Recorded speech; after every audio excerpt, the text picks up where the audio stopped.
Hello student, good morning everybody. आज हम पढ़ाएंगे आपको कक्षा 10 का सामाजिक विज्ञान और इसका अध्याय नंबर 4 जिसका नाम है औद्योगिकरण का युग। इसमें हम आपको पढ़ाएंगे आज उपनिवेशों में औद्योगिकरण। औद्योगिकरण की प्रक्रिया का औपनिवेशिक शासन के अधीन देशों पर क्या प्रभाव पड़ा। देखिए, हम बात कर रहे हैं उस समय की जब औद्योगिकरण जो है तेज़ी से हो रहा था, और उसी समय जो औपनिवेशिक शासन के अधीन जो देश थे, अंग्रेज़ों के अधीन जो देश थे, उन पर जो है औद्योगिकरण का क्या प्रभाव पड़ा। यहाँ पर जिस क्षेत्र में औद्योगिकरण की प्रक्रिया को अपनाया गया उसके उद्देश्य क्या थे। ठीक है, जिन औपनिवेशिक देशों में औद्योगिकरण को अपनाया गया था उसके पीछे उनका क्या उद्देश्य था। तो इस टॉपिक के अंदर हम बात करेंगे केवल भारत की, और वो जो उद्योग की जो बात करेंगे वो करेंगे हम सिर्फ कपड़ा उद्योग की बात करेंगे। ठीक है, भारतीय कपड़े का युग, the age of Indian textile.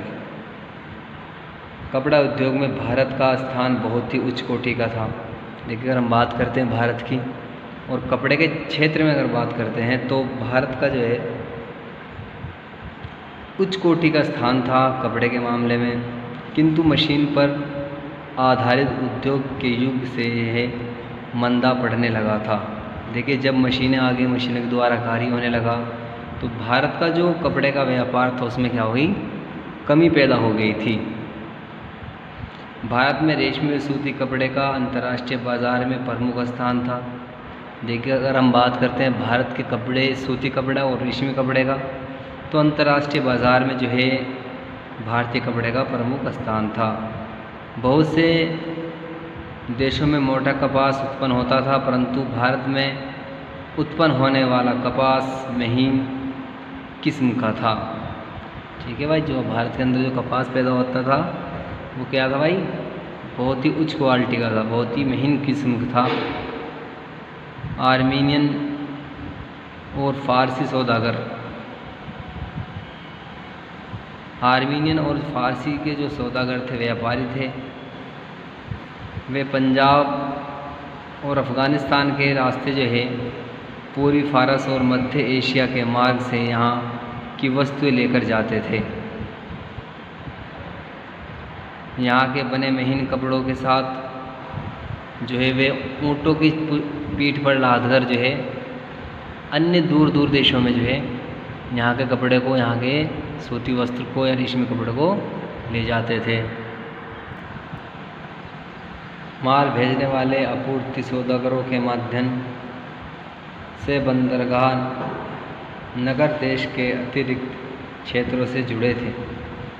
जिनसे जो सौदागर, जो व्यापारी लोग जो यहाँ से माल ले जाते थे उठा करके, और वे फिर बंदरगाहों के ज़रिए जो है दूसरे देशों में और दूसरे नए नगरों में जो है भेजते थे। बंदरगाहें जो है एक दूसरे से या एक दूसरे शहर से या दूसरे देशों से जो है बंदरगाहों की सीमाएं जुड़ी हुई थी। ये सौदागर बुनकरों को पेशगी दे देते थे। ठीक है भाई, जो सौदागर थे, जो व्यापारी लोग थे, और जो बुनने वाले जो लोग थे कपड़े को, उनको जो है सौदागर लोग एडवांस देते थे। बुनकर उस तैयार कपड़ा ख़रीदते थे और उसे बंदरगाह तक पहुंचाते थे। बंदरगाहों पर बड़े जहाज़ मालिक और निर्यात व्यापारी के दलाल कपड़े की कीमत में मोल भाव करते थे और आपूर्ति सौदागरों से माल ख़रीद लेते थे। ठीक है भाई, जो सौदागर, जो व्यापारी, जो लोग थे, वे माल खरीदकर कहाँ ले आते थे, बंदरगाहों पर ले आते थे। बंदरगाहों पर जो बड़े व्यापारी लोग होते थे, उनके जो दलाल होते थे, वे उनसे मोल भाव करके माल ख़रीद लेते थे और फिर जो है उनको बड़े बड़े जहाज़ों में लाद करके दूसरे देशों में या दूसरे नगरों में पहुंचा दिया जाता था। अगर हम बात करते हैं सन 1750 के दशक तक भारतीय सौदागर के नियंत्रण वाला यह नेटवर्क टूटने लगा था। ठीक है, ये जो एक चेन बनी हुई थी, ये जो है 1750 के दशक में जो है ये चेन जो है टूटने लगी थी। अगर हम देखें बात करेंगे पुरानी सन 1498 की, तो उस समय जो है यूरोपीय कंपनी के भारत आने का मार्ग वास्को डी गामा ने प्रशस्त कर दिया था। ठीक है भाई। जिसके बाद लगातार यूरोपीय कंपनियां भारत आती रही और शाही दरबारों से विशेष छूट प्राप्त करके व्यापार करती रही। देखिए 1498 में जब वास्को डी गामा ने भारत के रास्ते का पता दिया, ठीक है, सबको जो है समुद्री जो रास्ते थे उनको जो है प्रशस्त कर दिया, तो उसके बाद जो है बहुत सारी जो अंग्रेज़ी कंपनियां थी वे भारत आने लगी और यहाँ से जो है व्यापार करने लगी। और यहाँ पर जो राजा बादशाह होते थे उनसे जो है परमिशन ले ली और उनसे जो है व्यापार में छूट भी करा ली। इस प्रकार क्या हुआ, जो यूरोपीय कंपनी आ रही थी भारत से माल खरीदने के लिए, उनकी क्या हुआ, शक्ति बढ़ने लगी, उनके पास पैसा हो गया। उन्होंने स्थानीय दरबारों में कई तरह की रियासतें प्राप्त कर ली। ठीक है, उन्होंने क्या करा, रियासतें भी अपनी बना ली यहाँ पर आकर के। इससे सूरत व हुली दोनों पुराने बंदरगाह कमज़ोर पड़ गए। जो पुराने बंदरगाह थे वे क्या हो गया, कमज़ोर पड़ गए उन्होंने, क्योंकि जो यूरोपीय देश थे उन्होंने क्या करा, वहाँ पर जो है अपनी जो है रियासतें बना ली थी, वे वहीं से जो है माल को सप्लाई करते थे। जिससे क्या हुआ, जो पुरानी बंदरगाहें थी, सूरत की बंदरगाह और हुगली बंदरगाह, ये दोनों क्या हुआ, कमज़ोर पड़ने लगी थी। इस प्रकार धीरे धीरे स्थानीय बैंकर दिवालिया हो गए। ठीक है, जो भारतीय बैंकर थे तो क्या हो गए भाई, दिवालिया हो गए, उनको जो है नुकसान हो गया बहुत मोटा। 17वीं शताब्दी के अंतिम वर्षों में सूरत बंदरगाह से होने वाला व्यापार का कुल मूल्य 1.6 करोड़ रुपए था, जो सन 1740 के दशक तक घटकर केवल 30 लाख रुपए रह गया था। तो इस कदर प्रभाव पड़ा उन यूरोपीय कंपनियों का। यहाँ पर ये जो व्यापार होने वाला था कपड़े का, वो 1.6 करोड़ रुपए था, लेकिन बहुत समय के बाद 1740 के बाद जो है ये व्यापार घटकर केवल 30 लाख रुपए ही रह गया था। इस प्रकार क्या हुआ था भाई, सूरत की और हुगली की जो बंदरगाह थी वे कमज़ोर पड़ने लगी थी। हमारा नेक्स्ट पॉइंट है बुनकरों का क्या हुआ। जब हमारे यहाँ जो व्यापार हो रहा था वो 1.6 करोड़ का था, वो घट करके कितना रह गया था, केवल 30 लाख रुपए का। तो उसके बाद जो हमारा टॉपिक है बुनकरों का क्या हुआ। जो बुनकर जो थे हमारे यहाँ, जो कार्य करते थे कपड़े को बुनने का, उनका क्या हुआ। ईस्ट इंडिया कंपनी ने अपनी सत्ता पर सन 1760 के दशक के पश्चात अधिक नियंत्रण करना प्रारंभ कर दिया था। इसके बाद ही भारत के कपड़ा निर्यात में कोई कमी नहीं हुई। ब्रिटेन शासन का कपास उद्योग कभी फैलना प्रारंभ नहीं हुआ था और यूरोप में महीन भारतीय कपड़ों की अधिक मांग थी। ठीक है, क्या हुआ, भारत जब यूरोप ने अपनी कंपनियां लगा ली थी, अपने उद्योग लगा लिए थे कपड़े के, लेकिन क्या हुआ, यूरोप के जो लोग थे उन्हें जो है वो कपड़ा पसंद नहीं था। उन्हें सिर्फ भारत का ही, जो भारतीय कपास से जो बनने वाला कपड़ा था, ज़्यादातर लोग जो वही पसंद करते थे। अतः ब्रिटेन कंपनी भी भारत से होने वाले कपड़े के निर्यात को अधिक बढ़ावा देना चाहती थी।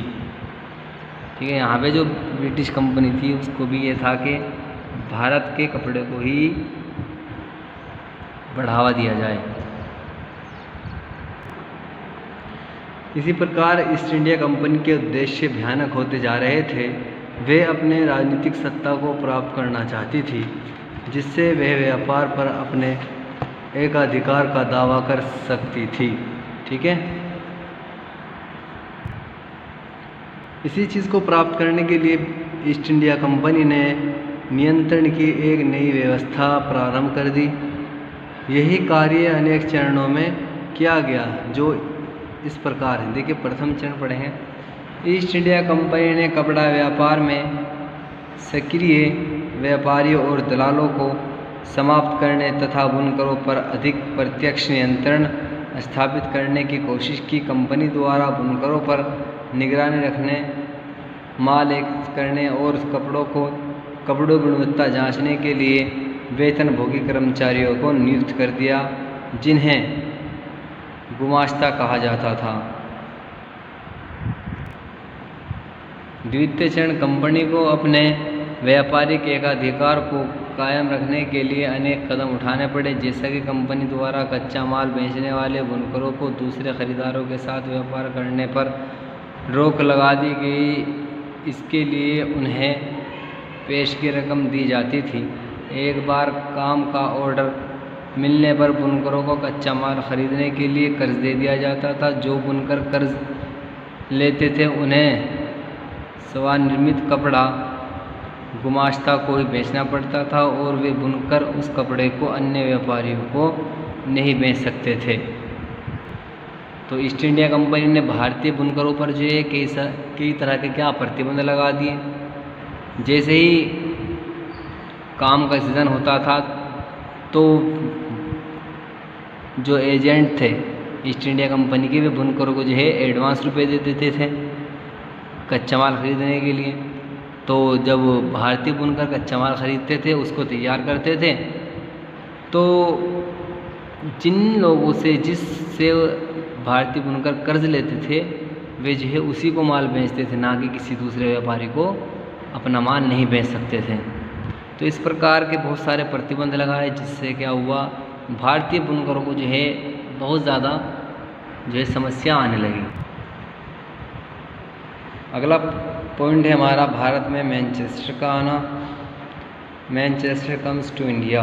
भारतीय बुनकरों को महीन कपड़ा बनाने की महारत प्राप्त थी। सन 1772 के एक ईस्ट इंडिया कंपनी का अफसर हेनरी पुतलो वर्णन करता है कि भारतीय कपड़े की मांग कभी कम नहीं हो सकती, क्योंकि विश्व में के किसी अन्य देश में इतना अच्छा कपड़ा नहीं बनता। परंतु इसे देखते हैं कि 19वीं शताब्दी के प्रारंभ में भारत के कपड़ा निर्यात में कमी आने लगी और लंबे समय तक जारी रही। सन 1811 और 1812 के समय में भारत के सूती माल का हिस्सा कुल निर्यात में 33% था। सन 1850 और 1851 में यह मात्र 3% रह गया। देखिए, अगर हम बात करते हैं भारतीय कपड़े की, तो 1811 और 1812 के दशक में जो है के समय में जो है भारतीय कपड़े का जो निर्यात होता था वो होता था 33%, लेकिन उसके 40 साल के बाद जो है ये घटकर कितना रह गया, केवल 3% रह गया, जिससे भारतीय बुनकरों के सामने जो है बहुत सारी जो है समस्याएं आने लगी। 1860 के दशक में भारतीय बुनकरों के लिए एक नई समस्या लेकर आया, वह थी अच्छी कपास नहीं मिलना। जब अमेरिकी गृह युद्ध प्रारंभ हुआ और अमेरिका से कपास आना बंद हो गया, तो ब्रिटेन भारत से कच्चा माल मांगने लगा। भारत से कच्चा कपास के निर्यात में इस वृद्धि से इसकी कीमतें आसमान छूने लगी। भारतीय बुनकरों को कच्चे माल की कमी होने लगी। अब उन्हें मनमानी कीमत पर कच्ची कपास खरीदनी पड़ती थी। ऐसी स्थिति में बुनकरों से ही अपना पोषण करना संभव नहीं था। ठीक है, जब अमेरिका के अंदर गृह युद्ध छिड़ा तो उस समय क्या हुआ, भारतीय बुनकर जो थे उनको कच्ची कपास जो है नहीं मिल पा रही थी अच्छी, जिस कारण क्या हुआ, जो कच्ची कपास उगाते थे उन लोगों ने क्या करा, अपनी मनमानी के अनुसार जो है वे बुनकरों से कीमत वसूलने लगे, जिससे क्या हुआ, बुनकरों के सामने जो है अपने पालन पोषण की समस्या जो है उत्पन्न होने लगी। इस प्रकार बुनकरों और कारीगरों के सामने एक और समस्या उत्पन्न हो गई। 19वीं सदी के अंत में भारतीय कारखानों में उत्पादन मशीनों के द्वारा होने लगा था। बाजार ऐसे उत्पादों से पटा पड़ा था। ऐसे में हथकरघा बुनकर उद्योग पर टिके रहना बहुत ही मुश्किल हो गया था।